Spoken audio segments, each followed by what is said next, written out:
I want to give the Army credit here. In Korea, there was a hill, and take the high ground, for he who controls the high ground controls the battle. And the North Korean commies had that. They had a relay station there. It was a critical thing. And they had a reinforced platoon to try to take that hill. And as they would advance, withering fire would come down, and men would fall, and men would be wounded, and men would die, and some were dying. And then those who were still alive would advance, and then another volley of fire would come down, and more would drop and die. And finally, until they got right to the edge of the top, there were 4 left. They took the hill, and later they were awarded Valor Awards. And when they came before to receive them and were being praised, they said, the praise belongs to those who went before us, who brought us to this point, and we could not go back over their dead bodies. We had to make their sacrifice worthy of the victory, and we got there because of what they did. And we must remember those who have gone before.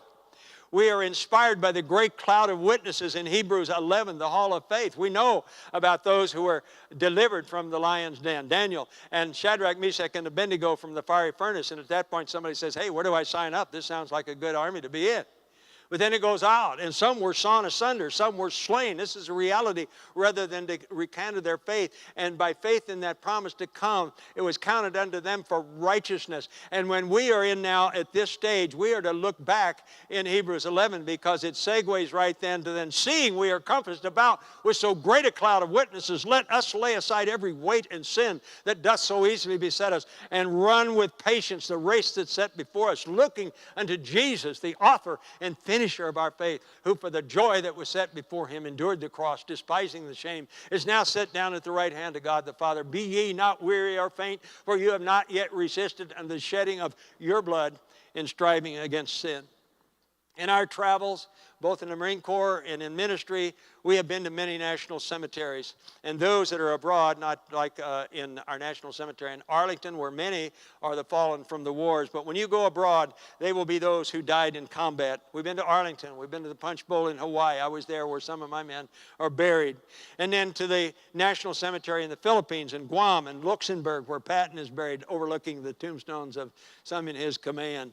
Normandy, France, and Mattingly, England. And when I walk through those places, it's almost as though I can hear their voices, because I know what I would want others to hear if I were in those graves.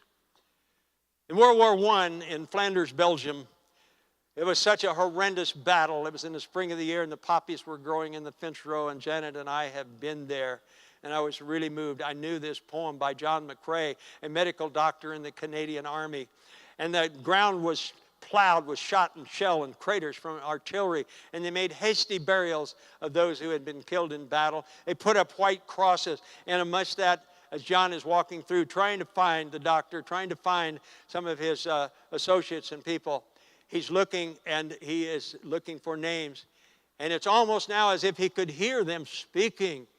And he sat down with pen in hand and a paper, and this is what he felt he could hear them say.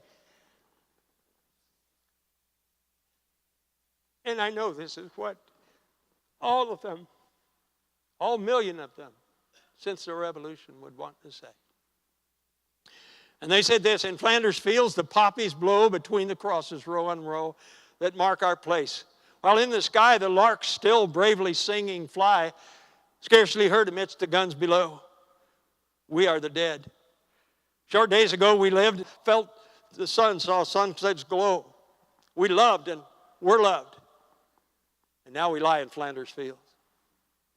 Take up our quarrel with the foe.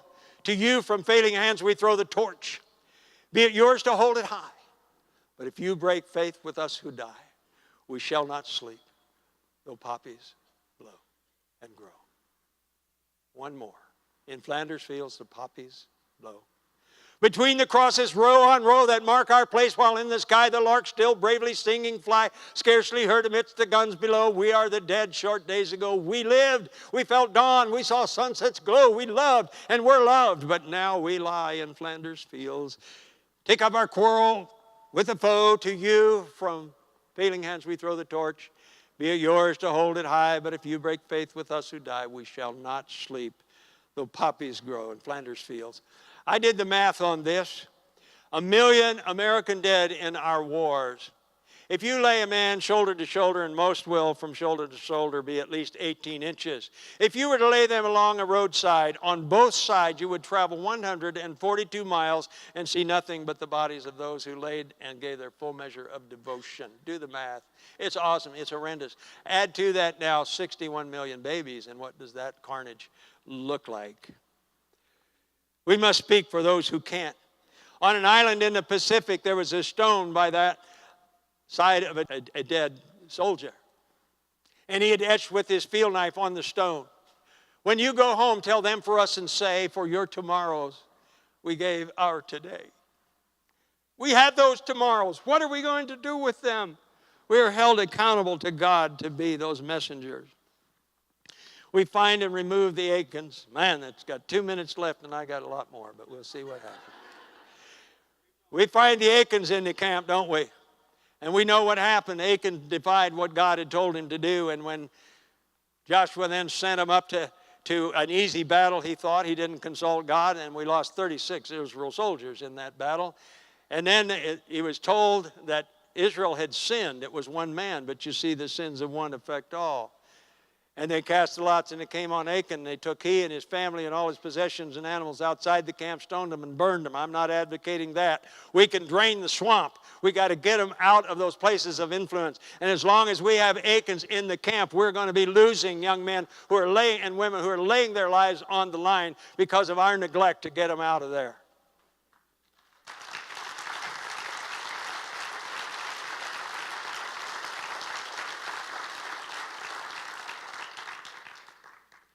The Vietnam War was lost at home.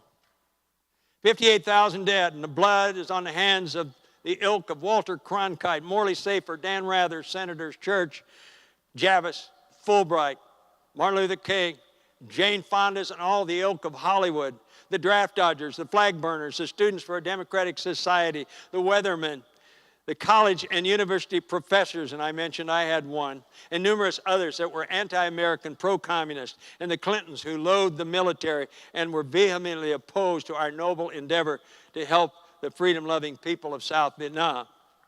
These are concerns that I have, and of all those men that would sit on a bar stool and get second-handed stories and spin their own, there was a woman. Lest you think I'm a chauvinist, the greatest praise go to a woman, Dickie Chappelle, who was a war correspondent in World War II, even parachuted into some place in France with our Army Airborne, and came back to Vietnam. I saw her and didn't know it. I was a command officer in the command center for General Lew Walt. I saw this lady come in. She had hard shell-rimmed glasses on, her hair all up under the cap. That was Dickie Chappelle. Dickie Chappelle went where the troops went. She gave it firsthand, and she was killed on November 4th of 1965 on a Marine patrol. I was wounded just 10 days before that, and I remember getting the news. Lincoln gave us that warning. Lest we commit suicide from within, let's be vigilant.